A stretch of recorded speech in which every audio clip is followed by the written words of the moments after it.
Friends, हम लोग motion chapter class 9 का में अब आगे बढ़ रहे हैं। पिछले में वीडियो में हमने दूरी देखा था, अब हम वेग के बारे में देखने के लिए जा रहे हैं। आपने याद करिए, आप पिछला वीडियो तो देख ही लीजिएगा एक बार, और इसे देखने से पहले आप याद करिए कि हमने अगर 120 किलोमीटर की दूरी 3 घंटे में 3 आवर्स में तय की थी, तो 1 घंटे में यानी प्रति घंटे हम कितना चल रहे हैं, अगर उसको हम निकालते हैं तो हमको 120 किलोमीटर को 3 से भाग देना पड़ रहा था और 40 किलोमीटर हम प्रति घंटे चल रहे थे, हमने कहा था।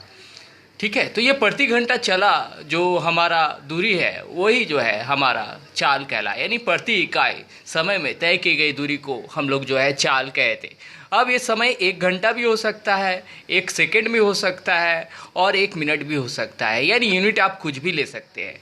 तो आपको याद होगा कि चाल में हम लोग लिखे थे कि दूरी बटे समय, और अभी भी आपने देखा कि 120 किलोमीटर को अगर हमने समय 3 घंटा से भाग दे दिया तो 40 किलोमीटर प्रति घंटा जो है हमारा चाल निकल गया। तो चाल में हमारी जो तय की गई स्थान परिवर्तन थी, जिसकी को हम दूरी कहते हैं, उसकी दिशा निश्चित नहीं थी। लेकिन अगर उसकी दिशा निश्चित हो जाए तो वही चाल जो है वेग हो जाता है। तो वेग और चाल में केवल इतना ही अंतर है कि अगर निश्चित दिशा में हम स्थान परिवर्तन की दर को निकाल दें तो वो वेग कहलाता है।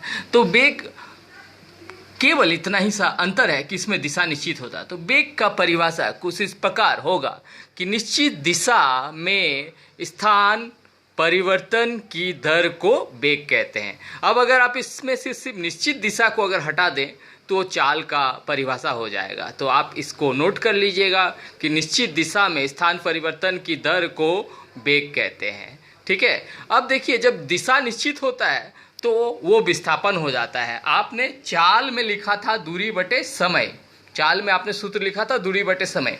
तो अब वेग का जो सूत्र होगा उसमें दूरी के जगह जो है विस्थापन आ जाएगा, क्योंकि दिशा निश्चित होता है तो विस्थापन आप पहले ही देख चुके हैं, और नीचे में समय आ जाएगा। ठीक है, तो अब ये कैसी राशि हुई? तो ये एक सदिश राशि हुई। किस प्रकार की राशि हुई? सदिश राशि हुई, क्योंकि विस्थापन का दिशा हम निश्चित होता है तो इसलिए सदिश राशि हुई, कि जबकि चाल एक अदिश राशि थी क्योंकि दूरी जो है अदिश थी। क्लियर हो गया? अब इसका अगर आप यूनिट लिखना चाहें, क्या लिखना चाहते हैं आप? इसका यूनिट लिखना चाहते हैं वेग का, तो यूनिट क्या लिखिएगा? तो वेग बराबर आपका है विस्थापन और बटे समय है। तो देखिए, विस्थापन का भी एक दूरी ही है ना, विस्थापन निश्चित दिशा में लेकिन दूरी है तो दूरी का मीटर होता है, और समय का जो है आपका सेकेंड होता है। तो चाल के तरह ही इसको मीटर प्रति सेकेंड हम लोग दोनों तरह से लिख सकते हैं, ऐसे भी लिख सकते हैं। तो इसीलिए वेग का भी एसआई मात्रक जो है क्या हो जाएगा? मीटर प्रति सेकेंड हो जाएगा। तो इस प्रकार आप जो है वेग के बारे में अच्छा से समझ गए। आप जो है इसे नोट कर लीजिए। ठीक है, अब मैं इसको जो है रफ करने जा रहा हूँ, क्योंकि अब हम लोग अगला चीज़ त्वरण समझने के लिए जा रहे हैं। तो मैं इसे थोड़ा सा रफ कर लेता हूँ क्योंकि समझाने के लिए आपको। तो अब हम लोग समझने के लिए जा रहे हैं त्वरण। तो अब मान लो कि कोई वस्तु का जो है जो वेग था 2 मीटर प्रति सेकेंड से कितना हो गया? 4 मीटर प्रति सेकेंड, क्योंकि वेग को मीटर प्रति सेकेंड यूनिट है। ठीक है, कितना में? तो 1 सेकेंड में ऐसा हो गया। ठीक है, क्योंकि यहाँ भी देखो सेकेंड ही है ना, तो यूनिट सेम रहेगा ना। तो 1 सेकेंड में 2 मीटर प्रति सेकेंड से कितना हो गया? 4 मीटर प्रति सेकेंड। तो अब एक हम अगर इसका जो परिवर्तन हुआ है अगर उसको निकाले कि हर सेकंड कितना परिवर्तन हुआ, तो यहाँ तो डायरेक्ट है, तो हम लोग आराम से कह सकते हैं कि कितना परिवर्तन हुआ वेग में? तो 2 मीटर प्रति सेकंड का परिवर्तन हुआ, यानी 2 से कितना हो गया? 4 हो गया। तो परिवर्तन जो है हमारा वेग में हुआ प्रति सेकंड कितना? 2 मीटर प्रति सेकंड का परिवर्तन हुआ। तो वेग में परिवर्तन ये हुआ। ठीक है, लेकिन अगर इसका दर निकालना है तो हमको इसको क्या करना होगा? समय से भाग देना होगा। ऐसे भी कोई भी चीज़ में अगर हम लोग दर निकालते हैं तो समय में भाग देना होगा। ठीक है, तो इस प्रकार से एक और उदाहरण हम लोग ले लेते हैं कि अगर मान लो कि किसी का 2 मीटर प्रति सेकंड था, फिर 4 मीटर प्रति सेकंड हो गया 1 सेकंड के बाद, फिर अगला सेकंड के बाद 6 मीटर प्रति सेकंड हो गया। ठीक है, फिर 1 सेकंड के बाद और जो है 8 मीटर प्रति सेकंड हो गया। ठीक है, ओके। तो अब अगर वेग में परिवर्तन निकाले, तो परिवर्तन हमेशा निकालते हैं। मान लो कि अभी जो है आपका जो है आप 8 रोटी खाते हो, शुरू में आप जो है 2 रोटी खाते हैं, तो परिवर्तन कितना हुआ 6। तो हमेशा परिवर्तन निकालने के लिए अंतिम में से पहले को घटाना पड़ता है। क्या करना पड़ता है? अंतिम में से पहले को घटाना पड़ता है। तो इसीलिए अगर हम लोग निकालते हैं वेग में परिवर्तन, क्या निकालते हैं? वेग में परिवर्तन निकालते हैं। तो वेग में परिवर्तन कितना हो जाएगा? तो देखो आप 8 मीटर प्रति सेकंड में से 6 मीटर प्रति सेकंड 2 मीटर प्रति सेकंड जो कि शुरू में था उसको घटा दो, तो परिवर्तन कितना निकल गया? 6 मीटर प्रति सेकंड। ये वेग में परिवर्तन हो गया, ठीक है। और उसके बाद अगर आप इस परिवर्तन को होने के लिए जो समय निकालते हैं, क्या निकालते हैं?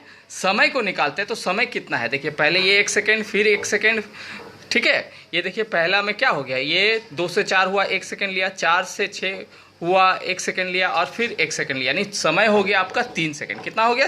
3 सेकेंड हो गया, ठीक है। तो अगर आप वेग में परिवर्तन की दर निकालते हैं, क्या निकालते हैं? वेग में परिवर्तन की दर। तो किसी में भी दर निकालने के लिए उस चीज़ को समय से भाग लेना पड़ता है, ठीक है। तो वेग में अगर परिवर्तन की आप यहाँ पर दर निकालना चाहते हैं तो क्या करिएगा? वेग में जो परिवर्तन जो हुआ है, जो कि आपका 6 था, उसमें से समय को अगर आप भाग दे दीजिएगा तो कितना आ गया? ये वेग में परिवर्तन का दर हुआ। क्या हुआ? दर हुआ। अभी हम लोग यूनिट नहीं लिख रहे हैं, अभी 2 लिख रहे हैं। यूनिट के बारे में हम लोग आगे पढ़ेंगे, ठीक है। तो वेग में परिवर्तन का जो दर हुआ वो 2 हुआ, ठीक है। अभी हम लोग आगे देखेंगे कि इसका यूनिट जो है मीटर प्रति सेकंड स्क्वायर आएगा, तो कैसे आएगा वो हम लोग अभी तुरंत चर्चा करेंगे। तो यही जो वेग में परिवर्तन का जो दर है वो त्वरण कहलाता है। क्या कहलाता है? इसी को फिजिक्स में त्वरण कहा गया। तो त्वरण का परिभाषा हो जाएगा, वेग में परिवर्तन की दर को त्वरण कहते हैं, और उसका फॉर्मूला हो जाएगा कि त्वरण बराबर वेग में परिवर्तन बटे समय। अब त्वरण को a से डिनोट करते हैं, तो हमने यहाँ v माइनस u बटे टी लिखा है ना। तो v क्या है? तो v जो है वो हमारा अंतिम वेग है। क्या है? अंतिम वेग। आप देखो, अगर इसमें जो आप बनाए थे तो अंतिम वेग ही ना आप लिए थे परिवर्तन में, 8 मीटर प्रति सेकेंड, ठीक है। और उसमें से क्या घटाए थे? जो शुरू में आपका 2 मीटर प्रति सेकेंड था। तो यहाँ पर u जो है आपका क्या है? वो प्रारंभिक वेग है। क्या है? प्रारंभिक वेग है। क्लियर हो गया? और आप जब दर निकाले थे, समय दिए थे तो t दिए थे, तो इसीलिए a का सूत्र हो गया v माइनस यू बटे टी। यहाँ v जो है वो अंतिम वेग, u जो है प्रारंभिक वेग, और t समय है, ठीक है। अगली बात है कि ये एक सदिश राशि है। किस प्रकार की राशि है? सदिश राशि है, ठीक है। क्यों सदिश राशि है? क्योंकि अभी आप जो है वेग लिए हैं, वेग सदिश है, तो त्वरण भी क्या हो जाएगा? सदिश हो जाएगा, ठीक है। अब इसका एसआई मात्रक मीटर प्रति सेकंड स्क्वायर है। ये कैसे है हम लोग जो है इसको देखते हैं, ओके। तो आइए इसका यूनिट देखते हैं। तो यूनिट के लिए देखिए, त्वरण में आप क्या लिखे थे? त्वरण में आप लिखे थे कि वेग में परिवर्तन और बटे नीचे में समय, क्योंकि दर था तो समय से भाग दिए थे आप, ठीक है। तो अब वेग में परिवर्तन तो वेग ही ना लास्ट में आएगा, तो वेग का क्या होता है? मीटर प्रति सेकंड। तो सेकंड को हम लोग नीचे लिख देते हैं, और ठीक है। तो वेग का हो गया मीटर प्रति सेकंड, तो हमने ऐसा लिख दिया, क्योंकि हम लोग ऐसा जो लिखते हैं आप देखें उसमें सेकंड को मतलब होता है नीचे में, और यहाँ जो है समय था उसका भी तो यूनिट होगा ना, सेकंड, ठीक है। तो मीटर, अब सेकंड 2 बार है तो सेकंड स्क्वायर हो जाएगा। तो इसी को हम लोग कैसे लिख देते हैं? मीटर प्रति सेकंड स्क्वायर। तो इसीलिए आपका त्वरण का जो मात्रक है वो मीटर प्रति सेकंड है। अब आप त्वरण का जो है पॉज करके जो है इसका नोट्स जो है बना लीजिएगा, वीडियो को पॉज करके, ठीक है। अब आगे हम लोग देखते हैं एक समान त्वरण। बहुत ही इंपॉर्टेंट है। आपको एक समान जो है चाल बताए थे, याद रखिएगा। जो एक समान चाल है उसको एक समान गति भी पूछ सकता है, तो आप वैसा ही लिखिएगा जैसा चाल में लिखे थे, सिर्फ चाल की जगह गति कर दीजिएगा। यानी अगर कोई भी वस्तु समय के बराबर अंतराल, चाहे समय अंतराल कितना भी छोटा क्यों न हो, बराबर दूरी तय करती है, तो उसको एक समान जो है हम लोग गति कहते हैं, ठीक है। और चाल जब लिखिएगा एक समान, तो उसमें एक समान चाल कर दीजिएगा। इसके लिए पिछला वीडियो देखिए। अभी फिलहाल हम लोग एक समान त्वरण लिख रहे हैं, तो हम लोग को ज़्यादा कोई परिवर्तन नहीं है। एक समान चाल में जो है हम लोग क्या देखे थे कि हम लोग चाल में देखे थे, हम लोग जो है समय को नीचे रखे थे और दूरी को यहाँ रखे थे। अब दूरी के जगह वेग हो गया, क्योंकि दूरी में जो परिवर्तन का दर होता था वो चाल था, और वेग में परिवर्तन का दर क्या है? समय है। बस थोड़ा सा ध्यान दीजिएगा तो सेम है। अब उसी तरह बिल्कुल वही चीज़ है कि 10 सेकेंड में अगर कोई व्यक्ति 5 मीटर चल रहा है, फिर अगला 10 सेकेंड में फिर 5 मीटर चल के 10 में पहुँच गया, फिर अगला जो है आपका 10 सेकेंड में फिर 5 मीटर मतलब वेग जो है 5 मीटर प्रति सेकंड बढ़ के 15 पहुंच गया, ठीक है। और फिर अगला 10 सेकंड में जो है वेग बढ़कर फिर 5 मीटर प्रति सेकंड बढ़ के कितना 20 मीटर प्रति सेकंड हो गया, ठीक है। यानी समय का अंतराल बराबर है और जो वेग में परिवर्तन है वो भी बराबर है। समय अंतराल बराबर है 10 सेकंड और वेग में हर बार परिवर्तन 5 मीटर प्रति सेकंड का हो रहा है। अब ये ग्राफ मिलाने के लिए तो हमने आपको पिछले बार ही समझा दिया था कि ये 10 और ये वाला मिला, ठीक है। ये 20 सेकंड में अगर जो है 10 हुआ तो ये ग्राफ हमारा हुआ, अगर 30 सेकंड में जो है ये 15 हुआ तो ये हमारा ग्राफ हुआ। तो ग्राफ तो मैंने सिखा दिया था। तो इस प्रकार ये ग्राफ हमको सरल रेखा में मिलता है। तो ये भी क्वेश्चन आता है कि एक समान त्वरण में कैसा ग्राफ मिलता है, तो जो है हमको सरल रेखा में मिलता है। तो अब एक समान त्वरण का आप क्या परिभाषा लिखिएगा कि जब समय के बराबर अंतराल में, चाहे समय अंतराल कितना भी छोटा क्यों ना हो, किसी वस्तु के वेग में बराबर परिवर्तन होता है तो उसे एक समान त्वरण है। आशा है आप समझ गए। इसी तरह से हम लोग का अगर अब एक ऐसा हो जाए कि ये 10 सेकंड में 5 मीटर हो जाए, ठीक है, फिर 20 सेकंड में कितना हो जाए 20 मीटर प्रति सेकंड, यानी 15 का फर्क आ गया। यहाँ 15 बदला, जो बदलाव है वो देखिए आप। फिर 30 सेकंड में जो है 30 हो गया, यानी अब कितना बदला 10 बदला।